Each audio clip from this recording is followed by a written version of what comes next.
다주택자들 같은 경우에는 보유세도 굉장히 많이 올라갔고요.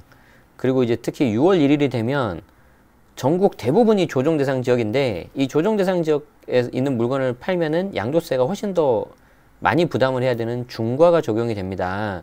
그래서 6월 전에 좀 매도해야 되는 거 아니냐, 설령 6월 전이 아니더라도 앞으로 계속해서 보유세를 좀 생각을 해보니 뭔가 좀 정리를 좀 해야 될 것 같다라고 생각하시는 분들이 계실 텐데, 자, 이때 보유세를 좀 줄이기 위해서, 그리고 주택수를 좀 줄이기 위해서 매도하는 데 있어서 여러분들이 아셔야 되는 매도의 기술이 있습니다. 오늘 거기에 대한 내용 살펴보도록 하겠습니다.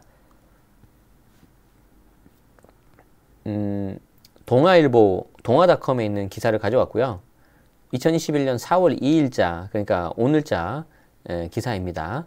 우병탁 세무사님, 제가 항상 이렇게 많이 인용을 하고 있는데요. 언젠가 저희 채널에서도 한번 모시면 굉장히 영광일 것 같습니다. 자, 내용 한번 광고 없애고 보도록 하겠습니다. 자, 경기도 읍면 지역은 양도세 중과 안 한다.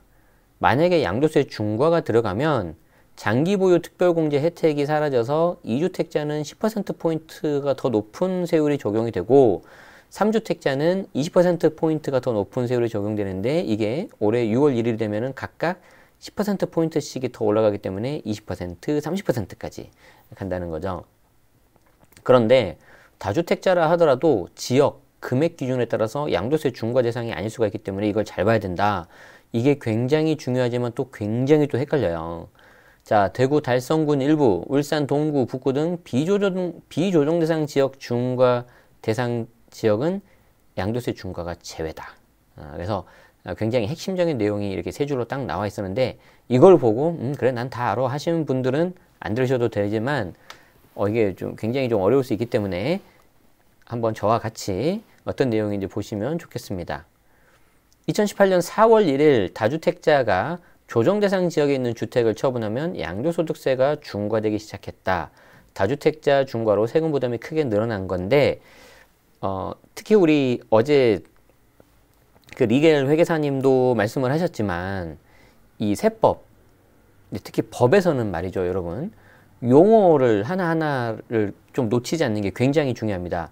이거 그냥 일반적인 기사 보듯이 보고 그냥 쭉 넘기면 잘못하면 큰일 날 수가 있는데, 세금 관련된 기사는 여러분들이 조금 더 꼼꼼히 보시면 좋겠어요. 자, 여기서 중요한 건 뭐냐면 다주택자, 그리고 조정 대상 지역, 그리고 2018년 4월 1일, 이게 세 가지가 있습니다. 2018년 4월 1일 이후에 다주택자가, 그러니까 세대 기준 2주택자 이상인 사람이, 이때 이제 당연히 양도세는 세대 기준이니까요. 조정 대상 지역에 있는 주택을 처분했을 때 양도세 중과가 들어간다는 겁니다. 그러니까 2018년 4월 1일 전에 하거나, 다주택자가 아닌 뭐 1주택자가 한다거나, 아니면 다주택자더라도 조정 대상 지역이 아닌 곳에 있는 주택을 처분한다거나, 이렇게 여러 가지 요건이 안 맞으면은 중과가 안 들어갈 수도 있다는 거죠. 그런데 지금은 2018년 4월 1일부터 훌쩍 지났고요. 벌써 3년이 지났고요. 다주택자 하다 보면은, 이렇게 좀 하다 보면 주택수가 두 채 이상인 경우 많고요. 특히 조심해야 되는 게 저쪽 막 시골에 있는 허름한 집, 나는 그냥 월세 조금 받아 먹으려고 산 아주 싼 가격에 있는 오피스텔, 그리고 그런 이슈가 있고요. 조정 대상 지역은 여러분들이 아시는 거면은, 아시는 것처럼 전국 대부분이 다 조정 대상 지역이잖아요. 그렇죠? 그렇기 때문에 해당되는 분들이 많아졌다. 자, 일단 우선 양도세가 중과되면은 아무리 오래 보유해도 장기보유 특별공제가 적용되지 않는다.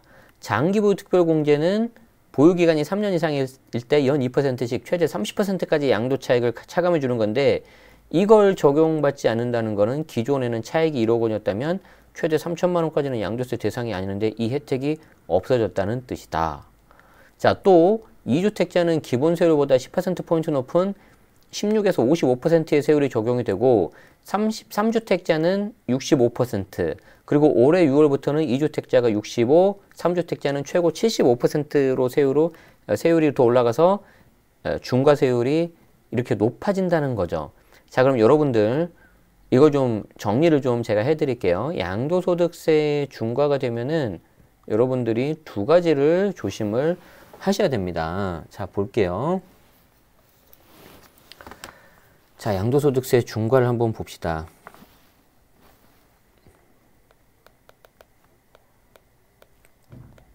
양도소득세 중과가 되면은 크게 이제 두 가지 효과가 있는데, 첫 번째, 장특공 적용이 안 됩니다.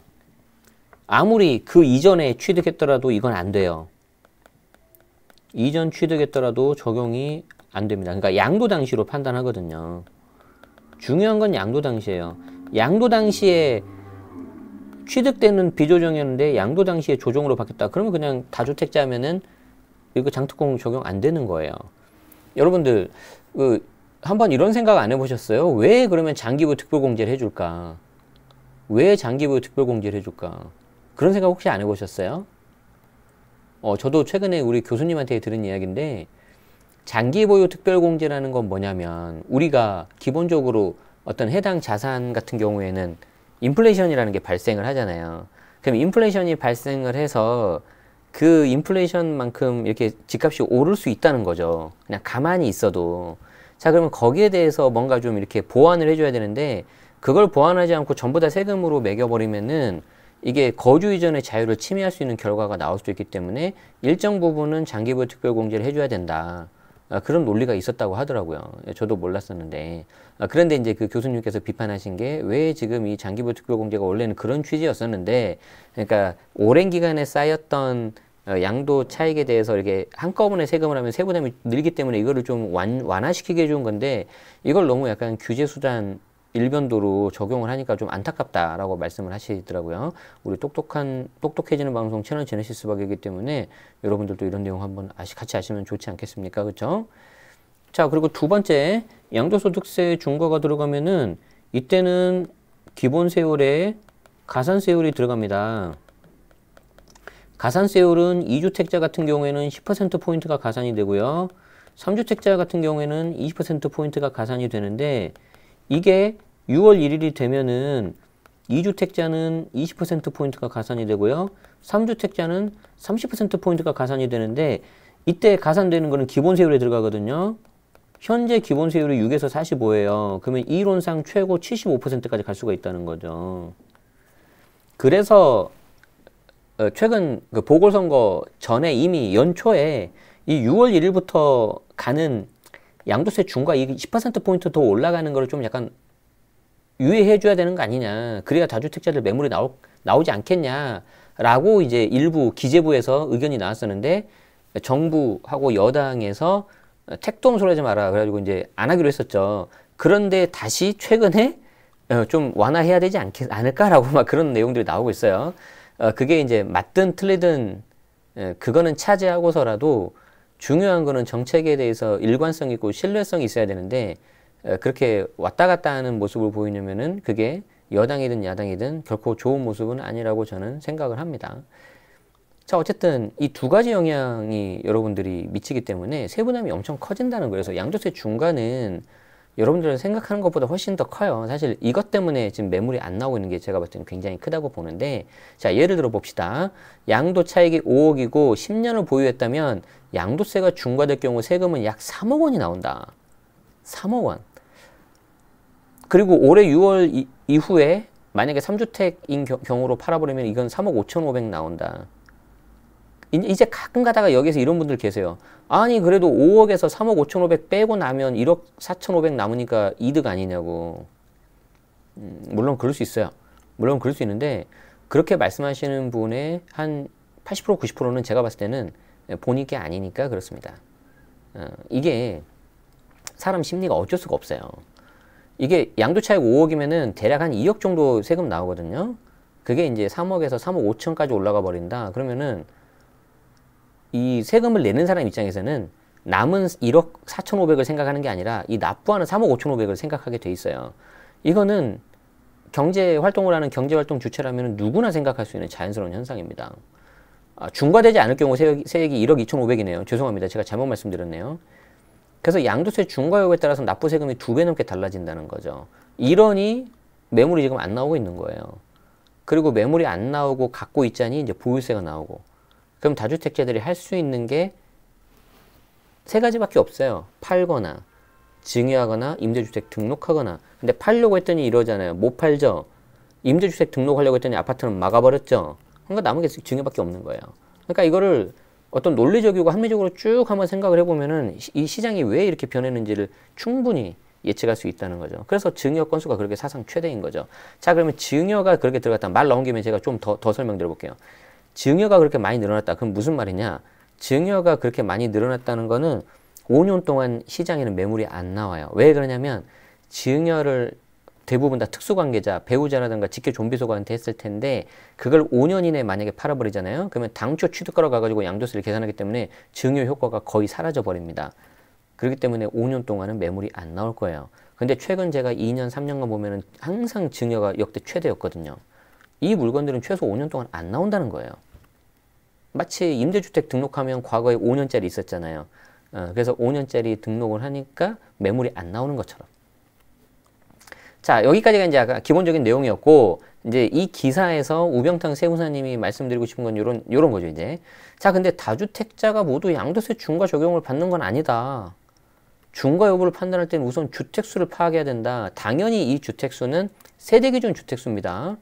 서울 군지역을 제외한 광역시, 읍면지역을 제외한 경기와 세종 등은 가격과 상관없이 모든 주택이 주택수에 포함되는데 이때 주택수는 양도소득세 중과대상 주택수입니다. 여러분들 헷갈리시면 안 돼요. 또 이렇게만 하고 보니까 그러면 나머지 무슨 군지역, 읍면지역 여기는 주택수 빠지는 건가? 그래가지고 막 상상의 나래를 펼쳐요. 가지고 주택수가 빠지니까 그러면 나는 이런 군지역, 읍면지역에 10채가 있고 서울에 하나 있으면은 이 군 읍면지역 빠지니까 서울 하나 있으면은 비과세인가? 막 이렇게 막 유추해서 확장 해석을 막 하는 거죠. 절대 그렇지 않고 전체 주택수에는 포함이 되는데 지금 여기서 말씀하고 있는 거는 중과대상 주택수에서 빠진다는 거예요. 자, 그리고 그 밖에 기타 지역은 공시가격 3억 원을 넘는 주택만 양도세 중과대상 주택수에 포함된다는 겁니다. 이게 이제 기사다 보니까 어쩔 수가 없어요. 이걸 다 쓸 수가 없거든요. 여러분들이 근데 이걸 보고 오해하시면 안 된다는 겁니다. 예를 들어서 그 밖에 기타 지역, 서울, 수도, 경기, 인천, 광역시, 세종, 그 외 지역에 공시가가 3억을 넘는 주택만 주택수에 포함되니까 그러면 나머지 저 전라도, 경상도, 강원도에 있는 3억 원이 넘지 않은 건 주택수에 빠지니까 또 막 비과세가 되는 막 이렇게 상상의 나래를 펼치는데 그러지면 안 된다는 거죠. 중과대상 주택수만 빠지고 된다 이거죠. 여기 나오잖아요. 여기 나오잖아요. 양도소득세 중과대상 주택수잖아요. 중과대상 주택수. 근데 이 위에 기사에는 그냥 주택수라고만 나와버리잖아요. 그러니까 여러분들 헷갈린다는 거죠.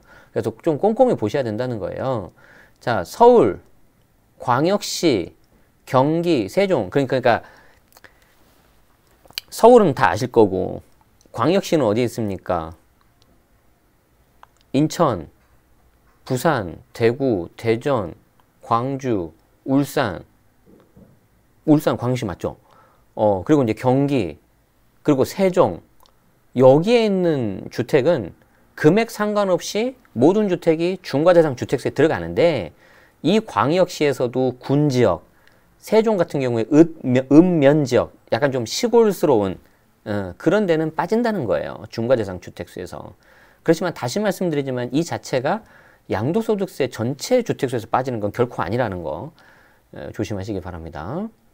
자, 그리고 기타 지역, 여기 나와 있던 이 외 지역은 양도 당시 공시가격이 3억 원이 넘으면 중과대상 주택수에 들어가는 것이고 3억 원이 넘지 않아도 전체 주택수에는 들어간다는 거예요. 그래서 자꾸 이렇게 전체 주택수, 중과대상 주택수 말씀드리니까 여러분이 좀 헷갈리실 것 같은데 이렇게 생각을 하시면 돼요. 이게 좀 사실 말은 제가 쉽게 하는데 사실은 어렵거든요. 이 원을 그리세요, 원을. 이게 전체 주택수라고 해볼게요. 자, 그리고 이 파란색이 뭐냐면은 이게 이제 중과대상 주택수라는 거죠. 중과대상 주택수라는 거죠.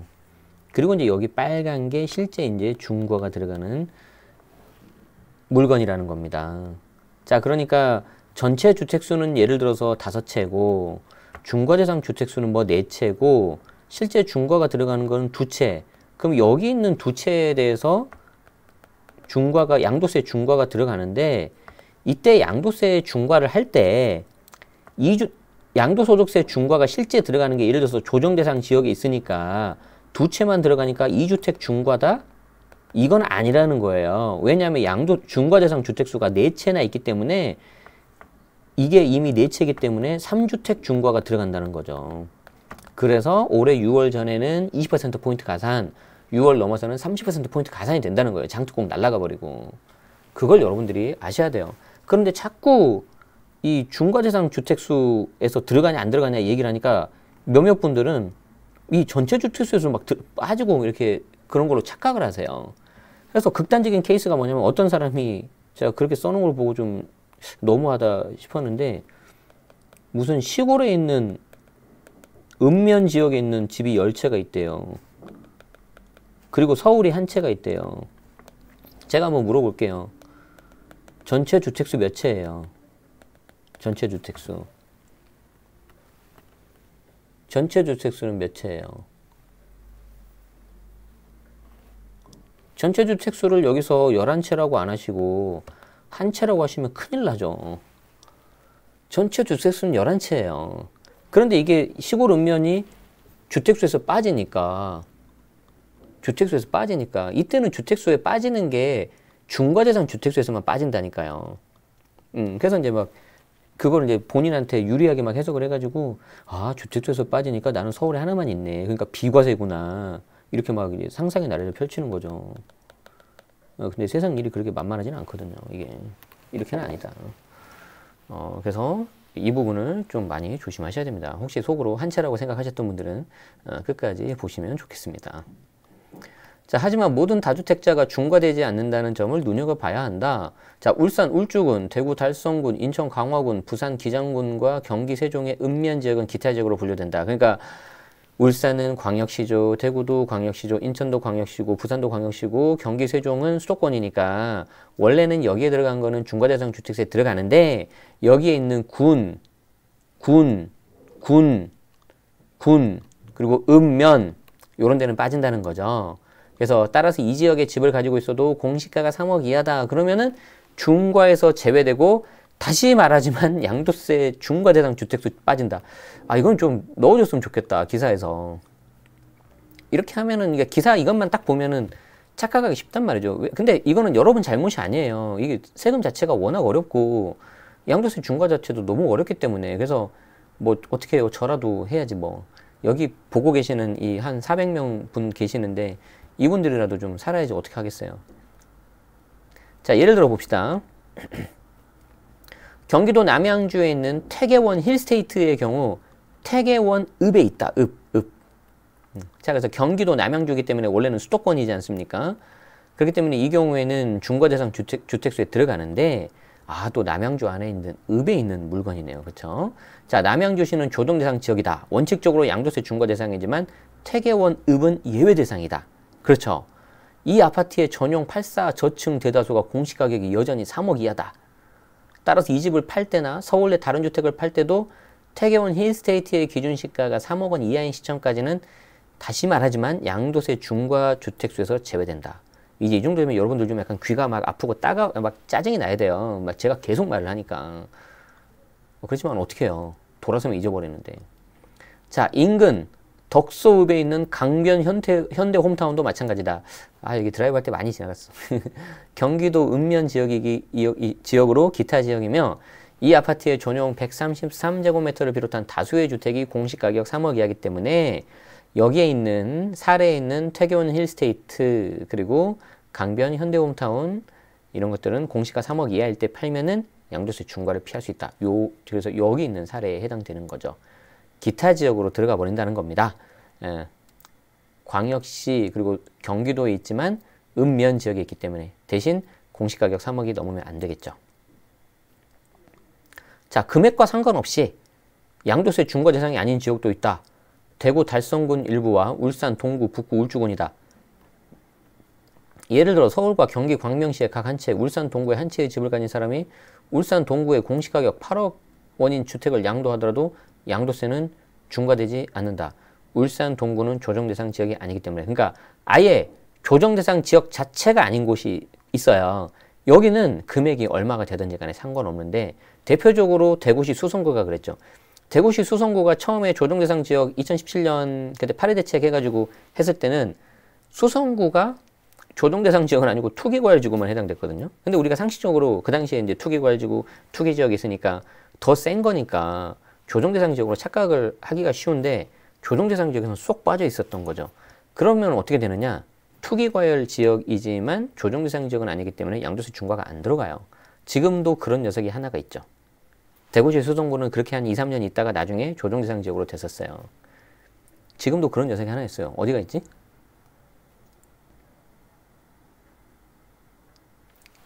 창원.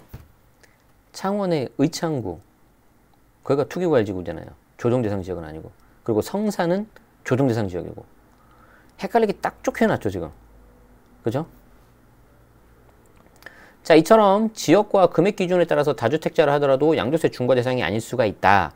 또 장기 사원용 주택과 상속주택, 장기 가정 어린이집용 주택과 혼인, 동거봉양 등으로 인한 일시적 유주택 등 다양한 사유로 중과 대상은 제외되는 경우가 있다. 이제 이것까지 이제 다 해가지고 여러분들이 종합적으로 판단하셔야 되는 겁니다. 다주택 중과세 제도는 정부가 주택가격 안정을 위해 실시한 강력한 규제 중 하나인데 올해 6월부터는 세율이 추가로 더 높아지기 때문에 부담이 더 커진다. 하지만 막연히 걱정만 할 일은 아니다. 보유한 주택이 규제 지역에 있는지, 공시가격은 얼마인지, 정말 팔아야 되는지, 안 팔아도 된다면 가지고 있어도 되는지, 보유세는 얼마인지, 내가 낼 수 있는지, 나중에 이걸 어떻게 처분할 것인지 아주 종합적으로 판단을 해야죠. 그래서 그런 것들을 확인해서 처분할 때와 처분할 순서를 고민하는 노력이 필요하다. 라고 이제 우병탁 세무사님이 정리를 해주셨네요. 아주 좋아요. 예, 아주 도움되는 내용이고, 좀 살짝 아쉬웠던 게 계속 이제 주택수에 포함, 주택수 빠지고 이렇게 해서 약간 너무 구분 없이 해가지고 좀 여러분들 입장에서 헷갈리실 수가 있었는데, 그거는 제가 조금 죄송하지만, 좀 귀가 따갑도록 말씀드렸기 때문에, 도움되셨기를 바라고요. 자, 여기서 끝나면은 살짝 아쉽죠. 살짝 아쉬워서, 제가 좀 몇 가지만 멘트를 드리도록 하겠는데 이 기사에 없는 거 좀 말씀드리도록 할게요.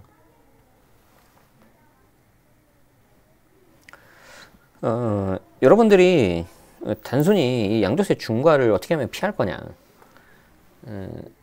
어떻게 하면 내가 비과세를 받을 거냐, 굉장히 좋은 전략이긴 한데 그게 다가 아니에요. 어떻게 보면은 여러분들은 일종의 선입관을 가지고 있어요. 일종의 선입관. 이게 뭐냐면 가장 많이 하는 선입관 중에 하나. 비과세는 무조건 좋다. 양도세 중과는 무조건 피해야 한다.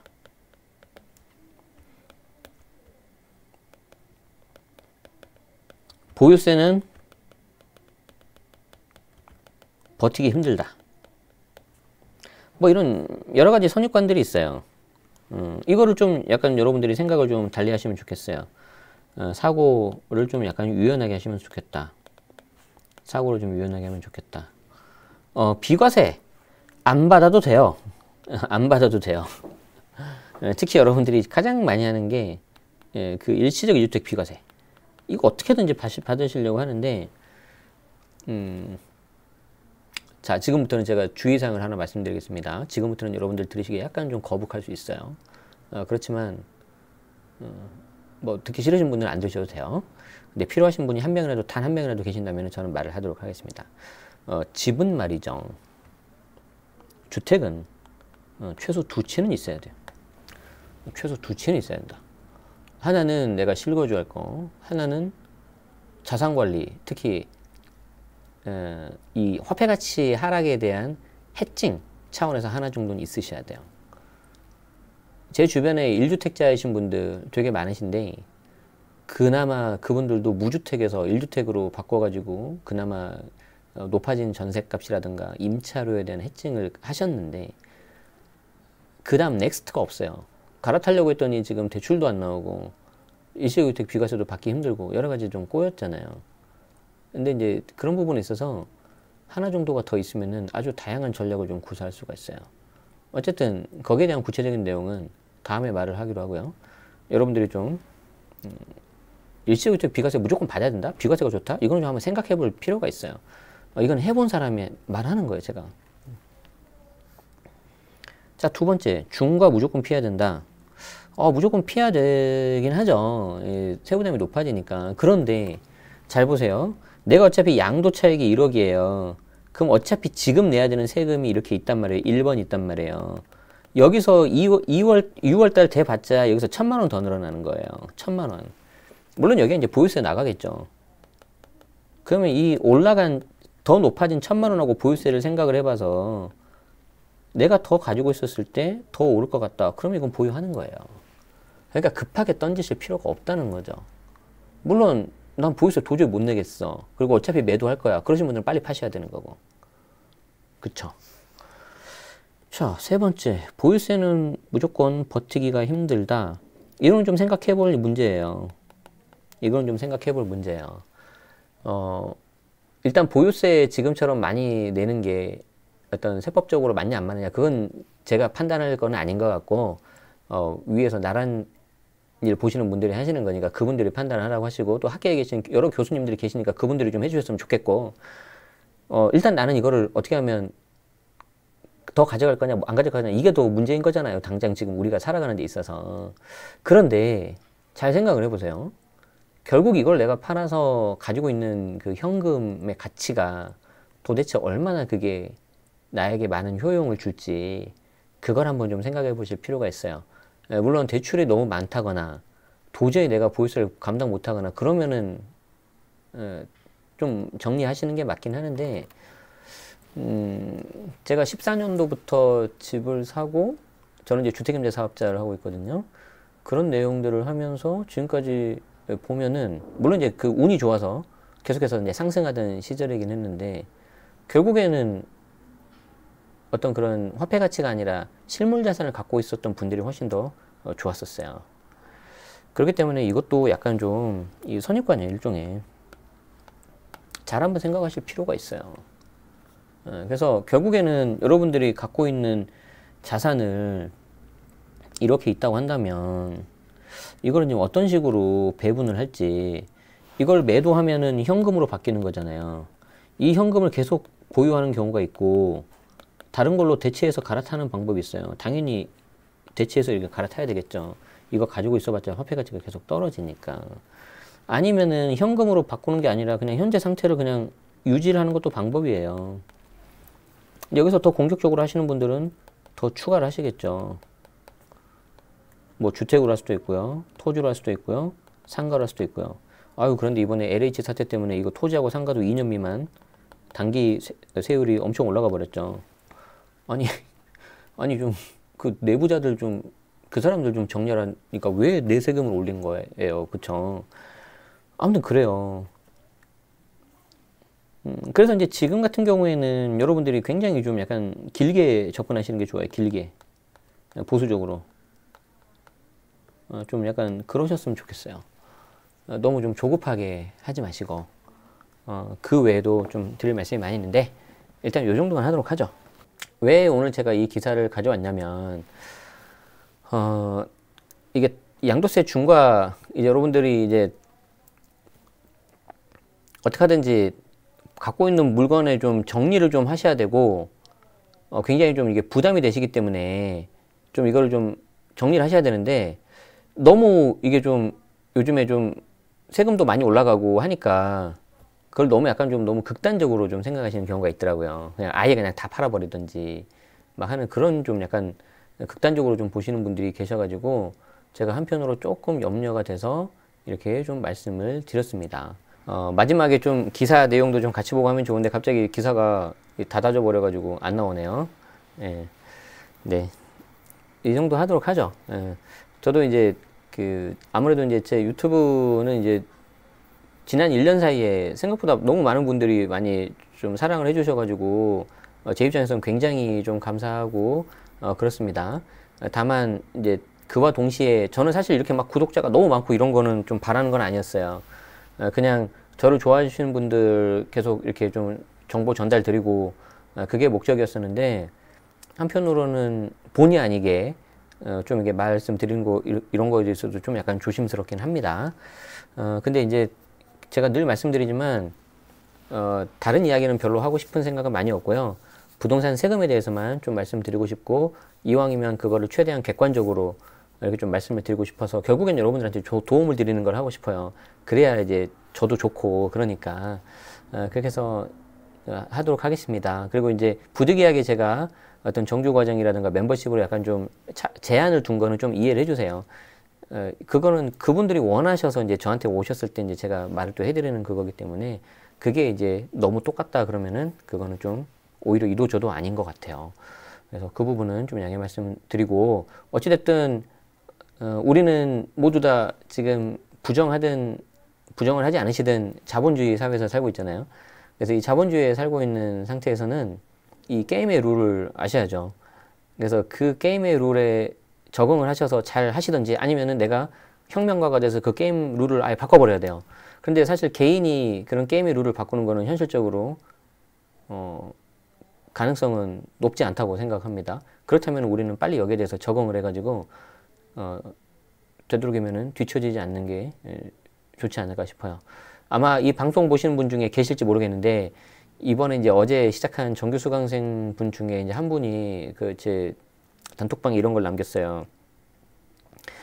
자기는 그 아침 6시 반에 일어나서 저녁 12시에 이제 일과가 끝난대요. 근데 제가 그걸 보는데 되게 좀 마음이 안 좋더라고요. 그래서 이제 그렇게 바쁜 와중에도 또 제 그 강의 들으시면서 어떻게든지 또 이렇게 막 자기 세금 줄이려고 뭔가 배우려고 하시는 거 보면서 좀 마음이 좀 안 좋았는데 그러신 분들이 대부분이실 거라고 저는 생각을 해요.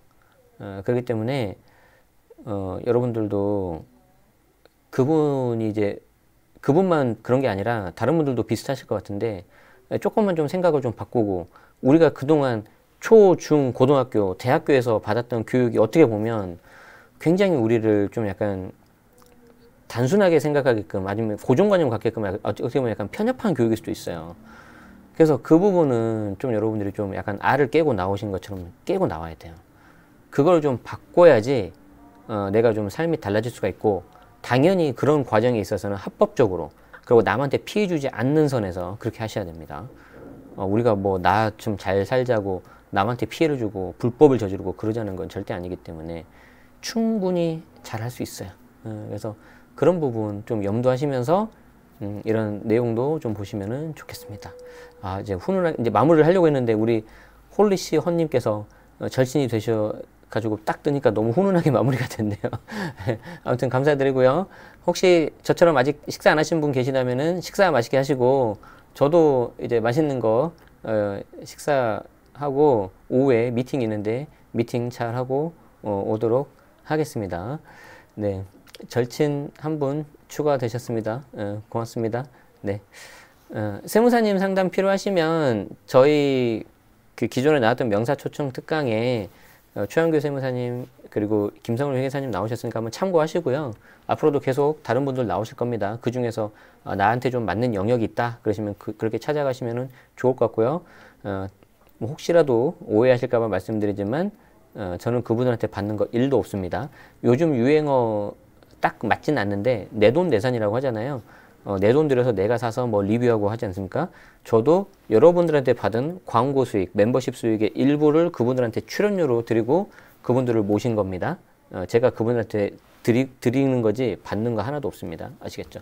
네, 자 이렇게 마무리하도록 하고요. 어쨌든 여러분들 오늘 하루 남은 시간도 행복하게 보내시고 이제 주말이죠. 주말에 가족분들과 함께 소중한 시간 보내시기 바라고 또 주말에 지난주에 있어서 또 이번 주말에도 비가 온다고 해요. 오늘 몇 시간 안 남았어요. 빨리 요 집 앞에 있는 벚꽃 나무라도 좀 구경하시고 좀 만끽하셨으면 좋겠습니다. 다들 행복하시기 바라겠습니다. 오늘 제가 질문 못 받는 거는 좀 양해 말씀드리겠습니다. 함께 해주셔서 고맙습니다. 행복하세요.